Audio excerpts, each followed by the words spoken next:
Hello guys, இந்த வீடியோவில் நம்ம ஒரு அப்பன்ங்கிற ஃபங்க்ஷன் எப்படி ஒர்க் ஆகுதுன்னு பார்க்க போகிறோம். அண்ட் இதை பார்த்து முடிச்சுட்டு நம்ம இதுக்கு அடுத்து கண்டினியூஸாக இனிமேல் எல்லாமே எல்லா ப்ராசஸுமே ஒரு கண்டினியூஸன் ப்ராசஸஸாக இருக்க போகுது. அப்பன் பார்த்து முடித்த கையோட நம்ம எப்படி டு டூ லிஸ்ட் மேக் பண்ணுறோங்கிறத கண்டுபிடிக்க போகிறோம். ஆனால் அதை முடிச்சுட்டு நம்ம டு டூ லிஸ்ட்டை மேக் பண்ண போகிறோம். எல்லோரும் இது வரைக்கும் பார்த்தவங்களுக்கு எல்லாத்துக்கும் இந்த கான்செப்ட்லாம் புரிஞ்சிருக்குன்னு நம்புகிறேன். அண்ட் இப்போ வர கான்செப்ட்டும் உங்களுக்கு ஈஸியாக தான் இருக்கும். ஓகே, நம்ம கோடில் போயிடலாம். ஃபஸ்ட்டு அப்பன் கான்செப்ட் எப்படி இருக்குன்னு பார்க்கலாம். ஃபஸ்ட்டு நான் ஆல்ரெடி நான் ஃபைல் ஒன்று க்ரியேட் பண்ணியிருக்கேன். இப்போ நான் h1 டேக் ஒன்று நான் க்ரியேட் பண்ணுறேன். ஹலோன்னு ஒரு டேக் நான் ஒன்று க்ரியேட் பண்ணியிருக்கேன். நான் க்ளோஸ் பண்ணிட்டு மறுபடியும் ஓப்பன் பண்ணுறேன். ஹலோன்னு க்ரியேட் பண்ணியிருக்கேன். இப்போ நான் இதுக்கு ஒரு கிளாஸ் யூஸ் பண்ணி அதை கனெக்ட் பண்ணிடுறேன். ஃபஸ்ட்டு கிளாஸ் நேம் நான் 1 செட் பண்ணுறேன். ஸ்கிரிப்ட் யூஸ் பண்ணி நான் இதை ஃபஸ்ட்டு நான் கனெக்ட் பண்ணுறேன். கொரி செலக்டர் யூஸ் பண்ணி நான் கனெக்ட் பண்ணுறேன்.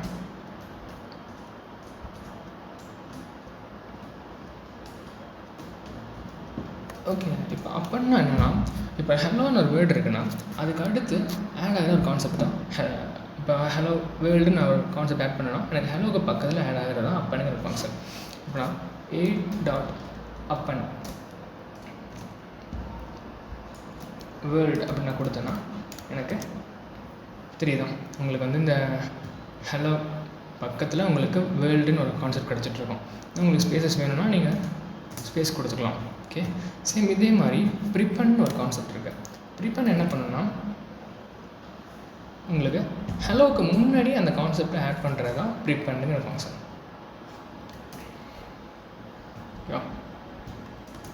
இந்த மாதிரி எனக்கு முன்னாடி ஒரு கான்செப்ட் ஆட் பண்ணுறதுக்கு தான் ப்ரிப்பன் யூஸ் பண்ண போகிறோம். ஆனால் இந்த மாதிரி கான்செப்ட் நம்ம யூஸ் பண்ணும்போது எனக்கு சேம் லைனில் தான் அந்த வேல்யூஸ்லாம் ஆட் ஆகிட்ருக்கும். இப்போ சேம் ஹலோங்கிற லைன்லேயே எனக்கு வேர்ல்டும் சரி, இந்த அப்பன் கொடுத்தாலும் சரி, ப்ரிப்பன் கொடுத்தாலும் சரி, ரெண்டுமே எனக்கு சேம் லைனில் ஆட் ஆகிட்ருக்குமா. இப்போ எனக்கு ஒரு பட்டன் இருக்குது. அந்த பட்டன் நான் கிளிக் பண்ண எனக்கு நெக்ஸ்ட் லைனில் அந்த அப்பன் ஆகணும். அப்போ ஃபார் எக்ஸாம்பிள் இப்போ டு டூ லிஸ்ட் மேக் பண்ணுறதுக்கு இது ஃபஸ்ட்டு ஸ்டெப் மாதிரி. இப்போ டு டூ லிஸ்ட் நம்ம டைப் பண்ணிட்டு என்டர் கொடுக்கும்போது அடுத்தடுத்த லைனில் தான் எனக்கு ஒரு லிஸ்ட்டாக தான் எனக்கு அந்த வேல்யூஸ் ஸ்டோர் ஆகிட்ருக்குமா. அப்போ நான் என்ன பண்ணணும், அப்போ புது லைனில் எனக்கு வேல்யூஸ் வேணும்னா நான் இதை அப்படியே கமெண்ட் பண்ணிக்கிறேன்.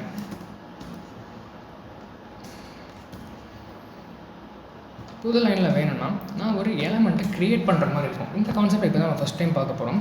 ஒரு எலமெண்ட்டை நான் க்ரியேட் பண்ண போகிறேன். வேர் பி ஒரு டேர்ம் வச்சுட்டு நான் இதை க்ரியேட் பண்ண போகிறேன். டாக்குமெண்ட்டாக க்ரியேட் எலமெண்ட். என்ன எலமெண்ட் நான் க்ரியேட் பண்ணுறேன்னா, நான் இப்போ ஒரு h1 டேக் நான் க்ரியேட் பண்ணுறேன். ஓகே,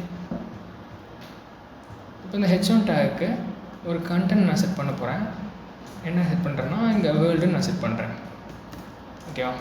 இப்போ நான் இந்த கான்செப்டை அப்பன் பண்ண போகிறேன். இப்போ a.append b செட் பண்ணேன்னா எனக்கு எப்படி அவுட் கிடைக்குதுன்னு பார்க்கலாம். இங்கே பாருங்கள், ஹலோ அண்ட் வேர்ல்டு கரெக்டாக வேர்ல்டு அடுத்த லைன் எனக்கு அப்பன் ஆகிருக்கு. ஆனால் அந்த வேர்ல்டுங்கிற வேர்டு ரொம்பவே பிக்காக இருக்குது. இது ஏன்னா நம்ம ஆல்ரெடி ஒரு h1 டேக் யூஸ் பண்ணிகிட்ருக்கோம். ஆனால் அந்த h1 டேகையும் கம்பைன் பண்ணி ஒரு புதுசாக க்ரியேட் பண்ணுற எலமெண்ட்டும் அது ரெண்டும் மெர்ஜ் ஆகி எனக்கு அதை விட ஒரு பெரிய டேக்காக எனக்கு ஃபார்ம் ஆகி நிற்கும். இந்த ப்ராப்ளமை சால்வ் பண்ணுறதுக்கு தான் நம்ம ஏதோ ஒரு இடத்துல h1 டேக் யூஸ் பண்ணாலே போதும். அண்ட் இன்னொரு இடத்துல நம்ம பேராஃப் டேக் க்ரியேட் பண்ணிட்டாலே அந்த ப்ராப்ளம் சால்வ் ஆகிடும். இப்போ பாருங்கள், எனக்கு ஒரு நார்மலாக ஒரு h1 டேக் எப்படி இருக்குமோ அந்த மாதிரி எனக்கு ஃபார்ம் ஆகிடும். இப்படி தான் நம்ம அடுத்தடுத்த லைனில் இந்த கான்செப்டை ஆட் பண்ணிக்க முடியும். இப்போ நான் இந்த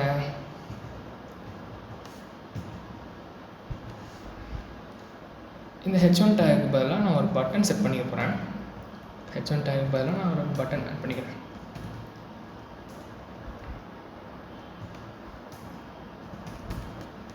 ஓகே, ஒரு பட்டன் நான் ஆட் பண்ணிக்கிறேன். இப்போ இந்த பட்டனை கிளிக் பண்ணும்போது ஓகே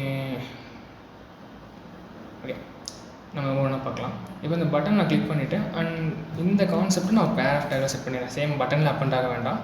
இந்த கிளாஸ் 1ங்கிறத நான் இந்த பேராஃப் டேக் கூட செட் பண்ணிடுறேன்.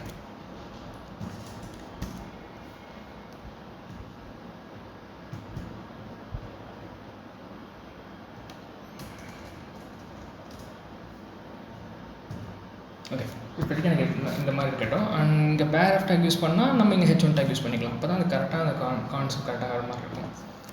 இந்த மாதிரி செட் பண்ணிக்கலாம். இப்போ நான் அந்த ஹலோங்கிற பட்டனை கிளிக் பண்ண எனக்கு அந்த அவுட்புட் கிடைச்சிட்ருக்கணும்.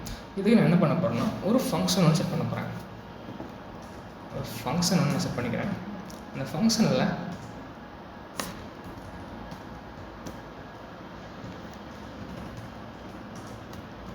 அந்த ஃபங்க்ஷனுக்குள்ளே இந்த கான்செப்டை நான் ஆட் பண்ண போகிறேன்.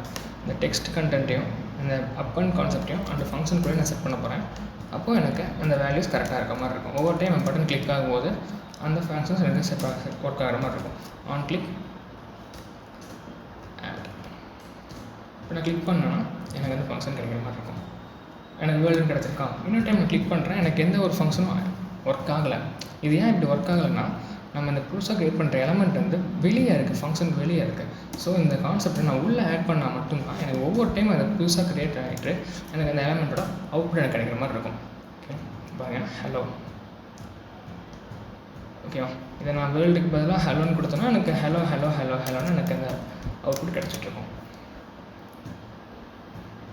ஓகேவா, இந்த மாதிரி தான் நம்ம அப்பன் கான்செப்டை யூஸ் பண்ண முடியும். இதே கான்செப்டை வச்சு நம்ம இன்னும் ஒரே ஒரு கான்செப்ட் பார்த்துட்டோன்னா நம்ம டு டூ லிஸ்ட் மேக் பண்ணிடலாம். டு டூ லிஸ்ட் மேக் பண்ணிட்டாலே நமக்கு ஜாவா ஸ்கிரிப்டில் மோஸ்ட் ஆஃப் த கான்செப்ட் நம்ம கவர் பண்ணிட்டுன்னு அர்த்தம். ஓகே, அண்ட் நெக்ஸ்ட் வீடியோ நம்ம ஒரு இன்னர் HTML-க்கும் அண்ட் டெக்ஸ்ட் கண்டென்ட்டுக்கும் உள்ள டிஃப்ரென்ஸ் எப்படி ஒர்க் ஆகுதுன்னு பார்க்கலாம்.